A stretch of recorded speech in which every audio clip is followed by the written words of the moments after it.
Alright guys, so Beyond Light is literally around the corner at the point of this recording, and I suppose this video is going to be talking about New Light, how things are going to evolve hopefully. Right, so let's get into the video. The new player experience, or better known as New Light, is getting a bit of a new look and feel, which is much needed revamp.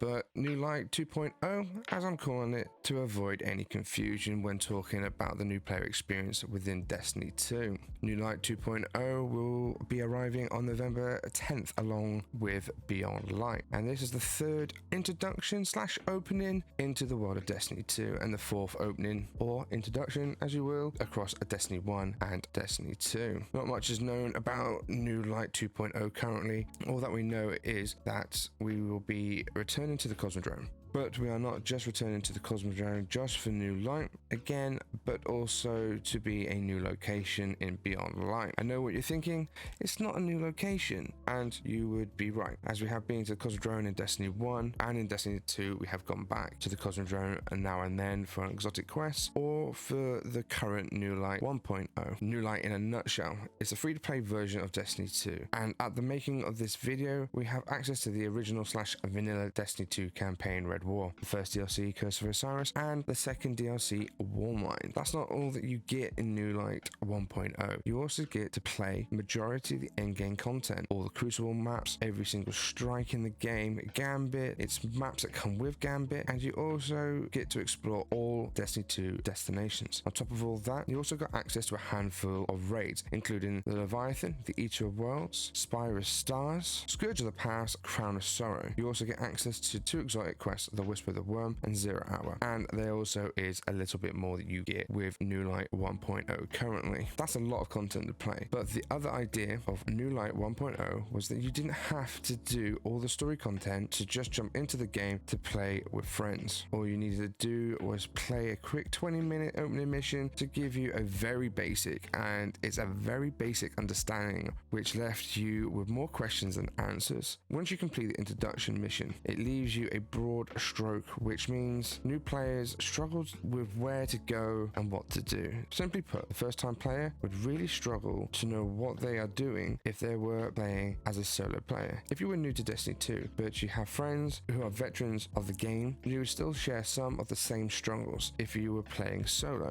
For instance, Amanda Holliday is the vendor who holds all the legacy campaigns. However, not all legacy veteran players would know this, so not a super friendly introduction to Destiny 2 if you ask me. But a lot is about the change in Destiny 2 and in the New Light experience, which will hopefully help new players out and be better explained on what they need to do.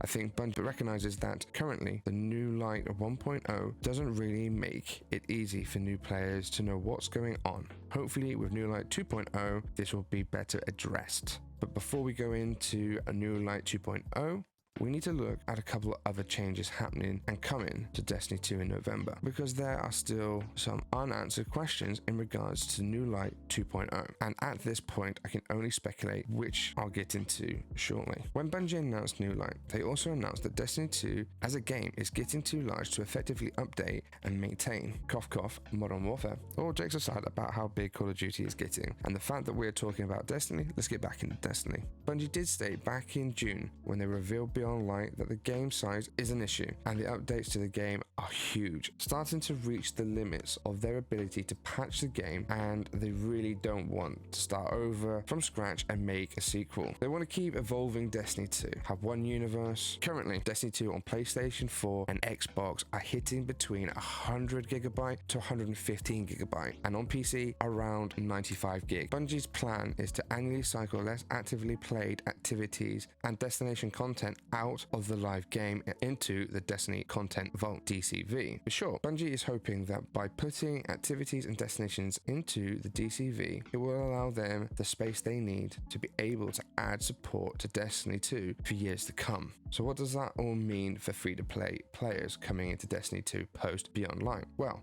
a lot of the content that comes free is being put into the DCV. Like destinations, we are losing the following: Mercury, Mars, Titan, Io, the Leviathan, and the farm. The farm location was made redundant in the whole of Destiny 2 as we had the tower since the end of the Red War campaign. But it's not just destinations we are losing, we are also losing all the activities that come with them destinations like Escalation Protocol, Zero Hour, the Whisper Quests, the 6-player activity, the Menagerie, and we are losing a handful of raids and all of the campaign missions from Red War, Curse of Osiris, and Warmind, and so much more that is not included in the free-to-play model. So what is going to be left for free-to-play players post Beyond Light? There are some things we know that will not be going into the DCV and will be sticking around. Currently, everything that is free now will still be free in New Light 2.0. All of the following content will still be available for free. First up, we have the free track on the season battle pass. All destinations are left in the game, as well as new destinations coming with Beyond Light, Europa, and the Cosmodrome. Seasonal events like Festival of the Lost, Solstice of Heroes, etc., Crucible, Strikes, Gambit. Well, this is getting a bit of a change in Beyond Light. We will no longer have 2 Gambit modes. We will be getting a hybrid of the current 2 game modes. Still, little is known about Gambit and how that is going to evolve and change over time. We'll have to wait and see. New Light 2.0 players will start in the Cosmodrome, like we did in Vanilla Destiny 1, and again in New Light 1.0. This time around, Bungie stated in the latest Vidoc that with the Cosmodrome returning,